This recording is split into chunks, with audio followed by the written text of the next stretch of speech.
మరి ఉద్యమ కాలంలో ఆయన ముఖ్యమంత్రి కాకముందు మాకు అండగా ఉన్న వ్యక్తి, ముఖ్యమంత్రి అయి అందరికంటే ముందు హామీ ఇచ్చిన వ్యక్తి అమలు చేస్తాడని ఎదురు చూస్తాం కదా. అట్లా మేము 2.5 నెలలు ఎదురు చూసాం.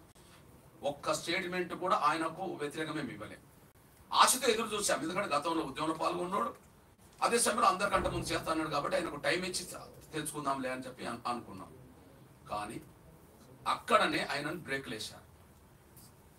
రేవంత్ రెడ్డి గారు మరింత ముందుకెళ్లకుండా, స్పీడ్గా ముందుకెళ్లకుండా బ్రేక్లు వేశారు. ఆయన అన్న మాటకు విరుద్ధంగా కొంత మాలలు ఒత్తిడి తీసుకొచ్చేశారు. ఎగ్జాంపుల్,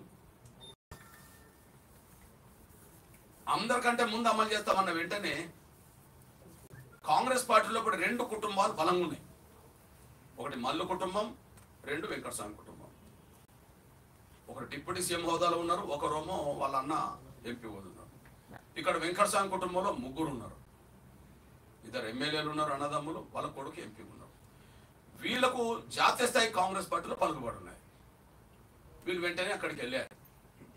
రేవంత్ రెడ్డి గారు అసెంబ్లీలో ఇట్లా మాట్లాడిండు, మీరు దాన్ని ఆపకుంటే మేము ఇబ్బంది పడతామని చెప్పి ఏదో రకంగా వాళ్ళకు ఉండబడే రాజకీయ పలుకుబడి ఉన్నదో, ముఖ్యంగా మల్లికార్జున ఖర్గే దగ్గరికి వెళ్ళి ఆయన మాల కాబట్టి ఒత్తిడి తీసుకొచ్చారు.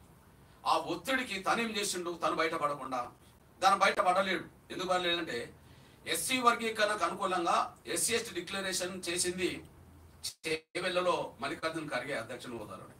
కాబట్టి వర్గీకరణకు అనుకూలంగా తీర్పు వచ్చినాక దాన్ని అమలు చేయొద్దని చెప్పి ఆయన నోటి నుంచి అనకుండా వెంటనే రంగం మీకు తీసుకొచ్చింది ఎవరిని? కేసీ వేణుగోపాల్ రంగం తీసుకొచ్చారు. కేసీ వేణుగోపాల్ గారు ఏం ప్రకటన చేశారు ఢిల్లీ నుంచి? ఎస్సీ వర్గీకరణ విషయంలో కాంగ్రెస్ ప్రభుత్వాలు ఎవరు ముందుకు సాగదు, జాతీయ కమిటీ నిర్ణయం తీసుకునేంత వరకు ఎస్సీ వర్గీకరణ విషయంలో ఎవరు ముందు అడిగేయద్దు, ఇది రేవంత్ రెడ్డి గారు కూడా ఇది వర్తిస్తుంది అన్నాడు. దేశంలో వాళ్ళకు ఉన్న ప్రభుత్వాలే 3, ఇది రేవంత్ రెడ్డి గారికి వర్తిస్తాను అన్నాడు. రేవంత్ రెడ్డి గారికి ఎందుకు వర్తిస్తా అన్నాడు? అందరికంటే ముందు ఈయన చేస్తా అన్నాడు కాబట్టి. ఓకే, నేను కేసీ వేణుగోపాల్ గారిని అడుగుతున్నా ఈ దీని ద్వారా, అది మీ వ్యక్తిగత అభిప్రాయమా, అధిష్టానం నిర్ణయమా, మీ మాట? కానీ మీ ప్రభావం అయితే కనిపించింది ఇక్కడ. ఎందుకంటే కాంగ్రెస్ అధిష్టాన నిర్ణయమే కాకపోతే సూత్రరీత్యా కాంగ్రెస్ పార్టీ వర్గీకరణకు అనుకూలమని మేము విశ్వసిస్తున్నాం. పంజాబ్లో ఎస్సీ వర్గీకరణ 75లో చేసింది కాంగ్రెస్ సింగ్ ముఖ్యమంత్రి గారు. పంజాబ్లో ఎస్సీ వర్గీకరణ చేసింది 75లో జైల్ సింగ్ ముఖ్యమంత్రి ఉన్నప్పుడు వర్గీకరణ చేశారు, ఎస్సీ వర్గీకరణ చేశారు. సూత్రరీత్యా వర్గీకరణ అనుకూలమే కదా. ఉషా మేరా కమిషన్ వేసింది యూపీఏ గవర్నమెంటే కదా. రాహుల్ గాంధీ గారు మన హైదరాబాద్లో ఒక హోటల్లో ఎడిటర్స్ మీట్లో ఎస్సీ వర్గీకరణకు కాంగ్రెస్ కట్టుబడి ఉన్నది, యూపీఏ పార్టీలన్నిటితో ఒప్పించి వర్గీకరణకు అనుకూలంగా నిర్ణయం తీసుకుంటామని చెప్పిండు కదా. గద్వాల సభలో ఎస్సీ వర్గీకరణకు అనుకూలంగా ఆయన ఓపెన్ స్పీచ్ ఇచ్చిండు కదా. రాజశేఖర్ గారి కాలం నుంచి రేవంత్ రెడ్డి కాలం వరకు ఎస్సీ వర్గీకరణకు అనుకూలంగా కాంగ్రెస్ పార్టీ మేనిఫెస్టో పెట్టింది కదా, డిక్లరేషన్ చేసింది కదా. రాహుల్ గాంధీ గారు ప్రాతినిధ్యం వహిస్తున్న, నిన్నటి వరకు సోనియా గాంధీ గారు ప్రాతినిధ్యం వహించిన సొంత రాష్ట్రం అని చెప్పబడుతున్న చట్టం చేయడానికి యూపీలో 2012లో ఎస్సీ వర్గీకరణ చేద్దామని చెప్పి డిక్లరేషన్లో మొదటి పాయింట్లో పెట్టారు కదా. మరి తెలంగాణలోనే వర్గీకరణ విషయంలో ముందు అడిగేస్తుంటే జాతీయ కమిటీ ఆమోదం లేకుండా ప్రభుత్వాలు ముందు అడిగేద్దనే మాట ఎందుకన్నారు? ఇవన్నీ జాతీయ కమిటీ ఆమోదం లేకుండానే జాతీయ అధ్యక్షుడు చేవేల డిక్లరేషన్ చేసిపోయాడా? జాతీయ కమిటీ ఆమోదం లేకుండానే కాంగ్రెస్ పార్టీ అధ్యక్షురాలు హోదాలో ఉన్నప్పుడు సోనియా గాంధీ గారు యూపీలో మేనిఫెస్టో పెట్టిందా? జాతీయ కమిటీ హోదాలోనే రాహుల్ గాంధీ గారు గద్వాల సభలో మాట్లాడిండా? ఆమోదం లేకుండానే మాట్లాడిండా? అంటే ఏదో రకంగా ఎస్సీ వర్గీకరణ అంశాన్ని జాప్యం చేసి, ఆ జాప్యం జరిగినంత కాలం అందరికి దక్కాల్సిన అవకాశాలు వాళ్ళు కొల్లగొట్టాలని ఒక కుట్ర చేస్తే, ఆ కుట్రలో ఈయన తలొగ్గి అసెంబ్లీలో ఇచ్చిన మాటకు విరుద్ధంగా ఆయన రేవంత్ రెడ్డి గారు పాలన కొనసాగిస్తాను. దానికి సాక్ష్యం ఏంటి? మీ అందరూ తెలుసు. ముందు ఒక కమిటీ అన్నాడు, మేము కమిటీని స్వాగతించాం కదా. ఏది ఉత్తమ్ కుమార్ రెడ్డి గారి నాయకత్వంలో కమిటీ అన్నాడు, మేము కమిటీని స్వాగతించాం కదా. కమిటీ ఉండగా మళ్ళీ కమిషన్ వేశారు కదా. పోనీ కమిషన్ కూడా మేము వ్యతిరేకించలేదు కదా. టెక్నికల్ ఏ ఇబ్బందులు రాకుండా అనే పేరుతో, టెక్నికల్గా భవిష్యత్తులో ఎలాంటి న్యాయపరమైన చిక్కులు రాకుండా అనే పేరుతో మీరు మళ్ళీ కమిషన్ వేశారు కదా రిటైర్డ్ జడ్జితో, మేము స్వాగతించాం కదా. మరి కమిటీ వేసి కమిషన్ వేసి ఆ రిపోర్ట్ రాకముందే మీరు ఇచ్చిన మాటకు విరుద్ధంగా ఎట్లా ఉద్యోగాలు భర్తీ చేస్తుండ్రు? మీరు ఏ మాట ఇచ్చారు? గత నోటిఫికేషన్లో కూడా వర్గీకరణ వర్తింపజేసే ఉద్యోగాలు భర్తీ చేస్తా అన్నారు. మరి మీరు ఏం చేశారు? కమిటీ వేసింది మీరే, కమిషన్ వేసింది మీరే. గత నోటిఫికేషన్లకు వర్గీకరణ వర్తింపజేస్తా అనే మాట కట్టుబడి లేకుండా కమిటీ కమిషన్ రిపోర్ట్ రాకుండానే వర్గీకరణ లేకుండానే 11,000 టీచర్ పోస్ట్ భర్తీ చేశారు కదా. గ్రూప్ 1, గ్రూప్ 2, గ్రూప్ 3 భర్తీ చేయడానికి రంగం సిద్ధం చేసుకుంటున్నారు కదా. ఇది ఈ మాటకు విరుద్ధమే కదా. నష్టపోయేది ఎవరు? మాలలో లబ్ధి పొందుతారు. మాదిగ పాటు మిగతా 57 కులాలు, మొత్తం 50 కులాలు నష్టపోతున్నాయి. అంటే తన మాట నిలబెట్టుకోలేని పరిస్థితిలో ఎందుకు పడ్డాడు? అంటే వాళ్ళ ఒత్తిడి తొలగినట్టే కదా. వాళ్ళ ఒత్తిడి తొలగినట్టు కదా. మేము సూత్రరీత్యా కాంగ్రెస్ వ్యతిరేకమని చెప్పలేము. సూత్రరీత్యా కాంగ్రెస్ అనుకూలమని చెప్పడానికి 10 ఆధారాలు ఉన్నాయి. కాంగ్రెస్ వ్యతిరేకం అని చెప్పడానికి వీలు లేదు. కానీ అదే కాంగ్రెస్ లోనే పలుకుబడి గల వర్గం మాల వర్గందే. మాదిగలకే దిక్కు లేదు కాంగ్రెస్ పార్టీలో ఆ స్థాయి పలుకుబడి. ఇంకా మిగతా మా 57 కులాలకి ఎక్కడ ఉంటాయి? తెలంగాణలోను ఉమ్మడి ఆంధ్రప్రదేశ్లోను అతిపెద్ద జనాభా గల మాదిగలకే కాంగ్రెస్ పార్టీలో ఆ స్థాయిలో ప్రాతినిధ్యం ఉండదు. సాక్ష్యం ఏంటిది? మొన్నటి జరిగిన పార్లమెంట్ ఎన్నికల్లో తెలంగాణలో అతిపెద్ద జనాభా గల మాదిగలకు కనీసం 3 స్థానాలు ఒక్కటి కూడా ఇవ్వలేదు కదా. ఆంధ్రప్రదేశ్లో 4 ఎస్సీ రిజర్వేషన్ ఉంటే ఓడిపోయే కాడ కూడా 4లో మాదిగలకు ఒకటి ఇవ్వలేదు కదా. అక్కడ జనరల్ సీట్ కూడా మళ్ళీ కొప్పుల రాజంటే నెల్లూరులో తెచ్చుకున్నాడు కదా.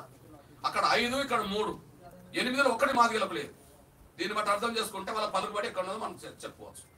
మీ సోదరుడిగా నేను చెప్తున్నా, నేను కాంగ్రెస్ లో వాళ్ళ పలుకుబడి ఇప్పటి నుంచి కాదు, నేను పుట్టక ముందు స్టార్ట్ అయింది, ఇప్పటికీ కొనసాగుతుంది. 3 ఆధారాలు చెప్తాను నేను. 3 ఆధారాలు చెప్తా. ఈ దేశంలో దళిత వర్గాల నుంచి కాంగ్రెస్ పార్టీ ఒక ముఖ్యమంత్రి చేయాలనుకున్నది. మొదటి ముఖ్యమంత్రిని మాలని చేసింది కదా దామోదర్ సంజయ్. అప్పటి నేను పుట్టలేదు. కాంగ్రెస్ పార్టీ కూడా జాతీయ అధ్యక్షుని ఒక దళితులు చేయాలనుకున్నది. అది కూడా దామోదర్ సంజయ్ చేసింది కదా. ఇప్పుడు మల్లికార్జున ఖర్గే కూడా కర్ణాటకలో మాలని చెప్పబడుతున్నది కదా. అంటే వాళ్ళ పలుకుబడి అక్కడి నుంచి ఉన్నది కదా. యూపీఏ గవర్నమెంట్ నడిచినప్పుడు వర్గీకరణ మీద ఒక అడుగు కూడా ముందుకు వెళ్లకుండా వీళ్ళు ఆపగలిగారు. కమిషన్ వేసింది వాళ్ళే. కమిషన్ రిపోర్ట్ మాకు అనుకూలంగా వచ్చినాక దాన్ని ముందుకు తీసుకెళ్లకుండా ఆపగలిగారు. ఎగ్జాంపుల్, కనీసం సుప్రీంకోర్టులో విచారణ జరిగే సమయానికి ఒక అఫిడవిట్ ఇవ్వమన్నాం. అఫిడవిట్ ఇవ్వకుండా ఆపేండ్రు. ఎవరు ఆపిండ్రు? యూపీఏ గవర్నమెంట్ లో 3 నడిపిండ్రు. సోనియా గాంధీ గారు యూపీఏ చైర్పర్సన్, ఆడ సలహాదారుడు కొప్పుల రాజు మాలైపోయాడు. రాహుల్ గాంధీ యువనేతగా ఆయన సలహాదారుడు రాజశేఖర్ ఐఏఎస్ మాలైపోయాడు. ప్రధానమంత్రి కార్యాలయంలో కాంతారాం అనే మాలైన ఐఏఎస్ అధికారి సెక్రటరీ అయిపోయాడు. ఈ దేశాన్ని 3 నడిపితే 3 దగ్గర సలహాదారులు వీళ్ళు అయిపోయింది. కేబినెట్ మంత్రులు వాళ్ళు అయిపోయిండ్రు. దేశంలో చక్రం తిప్పే కాడ వెంకటస్వామి గారు ఉన్నారు. నిన్న ఒక చింతమోహన్ రెడ్డి అయినా సీనియర్ కాంగ్రెస్ నాయకుడు ఒక ప్రకటన చేశాడు. వర్గీకరణ చేస్తానంటే దేశం 2గా విడిపోతుందట. వాళ్ళు ఏ స్థాయికి వెళ్ళిపోయి మాట్లాడుతున్నారో అర్థం చేసుకుంటారు. వర్గీకరణ చేస్తే దేశమే 2గా విడిపోతుందనే స్థాయికి వచ్చిన వాళ్ళు వాళ్ళ పలుకుబడి కాంగ్రెస్ లో ఉన్నది కదా. మీ అన్నగా మీ సోదరుడు చెప్తున్నా, టీడీపీలో మాలలు లేరా? చంద్రబాబు నాయుడు వర్గీకరణ చేయలేదా? బీజేపీలో మాలలు లేరా? గౌరవ నరేంద్ర మోడీ గారు అఫిడవిట్ ఇచ్చే కాడ మాలలకు తలొగ్గాను ఆపగలిగిందా? ఆపిండా? మరి కాంగ్రెస్ లో మాలలు శాసిస్తే వీళ్ళు పడి ఉంటారు కదా. రేవంత్ రెడ్డి గారు వాళ్ళ ఒత్తిడికి తలొగ్గే కదా ఇప్పుడు నోటిఫికేషన్లో వర్గీకరణ వర్తింపజేయకుండా ఉద్యోగాలు భర్తీ చేసింది. ఇంకా భర్తీ చేస్తామంటుండ్రు కదా. ఇట్లాంటి పరిస్థితుల్లో ఒకవైపు మాదిగలు కళ్ళ ముందు నష్టపోతుండ్రు, మా 57 కులాలు మన కళ్ళ ముందు నష్టపోతున్నాయి. బాధ ఏంటంటే సుప్రీంకోర్టు తీర్పు వచ్చిన తర్వాత కూడా అది అమలు కాకుండా 4.5 నెలలు 4 నెలల 25 రోజులు గడిచిపోయింది కదా. ఒక విషయం గుర్తు చేస్తున్నా, 2004లో సుప్రీంకోర్టు తీర్పు అంతకుముందున ఎస్సీ వర్గీకరణ చట్టాన్ని రద్దు చేసింది అనుకుందాం. సుప్రీంకోర్టు తీర్పు వచ్చిన 24 గంటల్లోనే రద్దు చేయించుకున్నారు వీళ్ళు. సుప్రీంకోర్టు తీర్పే ఫైనల్ కాబట్టి సుప్రీంకోర్టు ఎస్సీ వర్గీకరణను తప్పుపట్టింది. అంటే టెక్నికల్ గా రాష్ట్రాలకు అధికారులు తప్పుపట్టింది కాబట్టి చంద్రబాబు తీసుకున్న ఒక చట్టాన్ని వెంటనే రద్దు చేయమంటే 24 గంటల్లో రద్దు చేశారు. అంటే సుప్రీంకోర్టు తీర్పు ఎస్సీ వర్గీకరణకు వ్యతిరేకంగానేమో 24 గంటల్లో ఆ వర్గీకరణ వ్యతిరేక తీర్పును అమలు చేసుకొని వర్గీకరణ రద్దు చేశారు. అదే సుప్రీంకోర్టు అంతకంటే అత్యున్నత ధర్మాసనము వర్గీకరణ కరెక్టే అంటే దాన్ని మాత్రం అమలు కాకుండా అడ్డుపడుతుంది. వాళ్ళు ఎంత పలుకుబడి. 2004లో కాంగ్రెసే ఎస్సీ వర్గీకరణ సుప్రీంకోర్టు రాష్ట్రాలకు అధికారం లేదని జడ్జిమెంట్ ఇచ్చినప్పుడు కాంగ్రెస్ అధికారం లేదు. రాజశేఖర్ గారు అంటే రాజశేఖర్ గారి కాలంలో వర్గీకరణ వ్యతిరేక తీర్పును, వర్గీకరణ వ్యతిరేకతను వెంటనే అమలు చేశారు. ఇప్పుడు రేవంత్ రెడ్డి గారు కాంగ్రెసే. మరి ఇక్కడ మాత్రం 4 నెలల 25 రోజులు గడిచిపోతున్నది, అనుకూలమైన తీర్పును అమలు చేస్తలేరు. మరి అప్పుడు రద్దు చేయించింది ఎవరు? కాంగ్రెస్లో మారలే. ఓ తీర్పు మాకు అనుకూలంగా వచ్చింది, దాన్ని రద్దు చేయండి, వర్గీకరణ రద్దు చేయండి, రద్దు చేయించుకున్నారు. ఇప్పుడు తీర్పు మాదిగలకు అనుకూలంగా వస్తే ఖచ్చితంగా మేము దాన్ని ఆమోదించము, దాన్ని అమలు చేయొద్దని చెప్తున్నారు. ఇప్పుడు ఇది వాళ్ళు శాసించే కాడు ఉన్నట్టే కదా.